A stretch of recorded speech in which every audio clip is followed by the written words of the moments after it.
I'm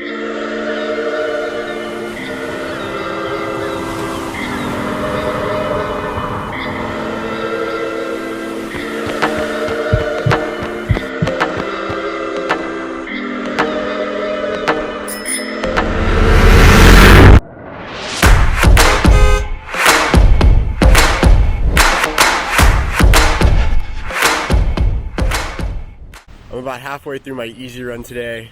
It's also the first time I'm running in the Rincon 3s. Rincons are one of my favorite shoes, and the Rincon 3 is not disappointing so far. Stay tuned for the rest of this review. She see money all around me. I look like I'm the man. The Hoka Rincon 3s debuted in early August, and the specs of the shoe are as follows. It comes in at 7.4 ounces in the men's size 9 and 6.2 ounces in a women's size 7.5. It is a 5mm drop and is a everyday road running shoe. For full transparency, I've done over 2 runs in this shoe, equating to around 20 miles. My first run I did in this shoe was a normal easy run. My second run was an easy run with fast strides. The first and second edition were a very popular running shoe among the running community, and I was lucky enough to get my hands on a pair of the Rincon 2s, and it was one of my staples in my running rotation. With that being said, with the release of the Rincon 3s, I was generally really excited about this shoe. There were some downfalls in the Rincon 2s that I hoped that Hoka addressed with the Rincon 3s, and from my first impression, I can say that they definitely upgraded this shoe. Starting off with the upper, Hoka redesigned it to make it a lot more lightweight and breathable. It has this web-like fabric that allows wind to more easily come through and penetrate the shoe. I'm able to see the outlines of my fingertips right on the outside, and especially while I was running, I could notice that it was very breathable. And also something that I really appreciate about this shoe is that while it is breathable, it has that sandwich mesh upper, so it allows you to be protected from the elements. So whether that's loose rocks, dirt, anything of that nature, it does protect you from that as well, but it allows you to have a lot more breathability and airflow through your running shoe. As far as the tongue is concerned, Hoka did change it slightly. The tongue is now thin and allows it to wrap around your ankle. It kind of reminds me of the Nike Pegasus 37. However, I don't have a huge preference for the way the tongue fits around my ankle. I didn't notice it too much on my run.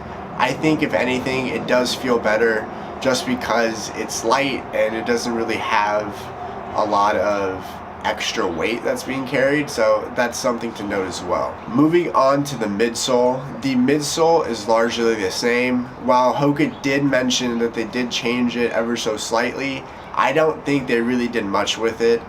It is completely exposed EVA except for these rubber abrasion zones on the bottom of the shoe that I'll talk about momentarily. As far as the midsole goes, it is EVA and has an early stage meta rocker. So what that basically means is that you're able to go in your stride with the shoe being designed to help propel you forward. With that being said, let's now discuss the outsole. The one thing about the outsole is that they had these rubber abrasion zones in the Rincon 2s. However, what they've now decided to do is include a lot more of these rubber abrasion zones, which I think really benefited this shoe nicely. If you look at the Rincon 2s, you'll notice that in the middle of the forefoot of the shoe, those rubber patches were not included. However, now in the Rincon 3s, they decided to cover the forefoot in these rubber patches as well as in the heel section of the shoe. One thing I am curious to learn about is why Hoka engineers decided to not include this rubber outsole in the entirety of the bottom of the shoe.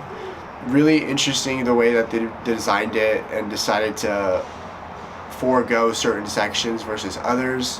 One of the downfalls that the Hoka Rincon lineup is notorious for is being a non-durable running shoe.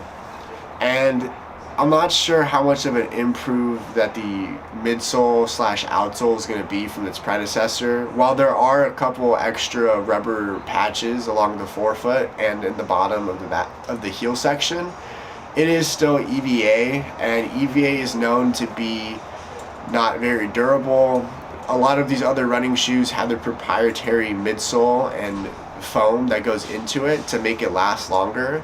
While EVA has been the industry standard for quite a few decades at this point, when Adidas introduced the Boost midsole, that revolutionized the industry, leading to these super high-tech running shoes that allow you to run a lot faster.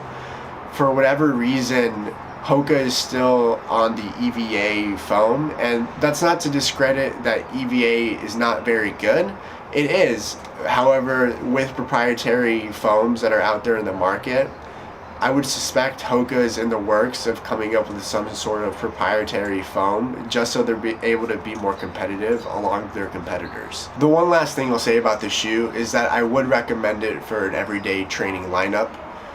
However, the one caveat to this is that the EVA foam is the biggest pitfall of this shoe. The Rincon lineup has been known to not be as durable as people would like it to be, and it's definitely something that I noticed.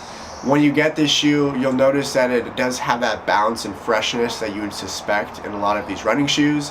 However, that slowly gets depleted over time a lot quicker than I would want it to. Please like and subscribe to this YouTube channel if you like this review, and I'll be sure to make more reviews in the future. Thanks.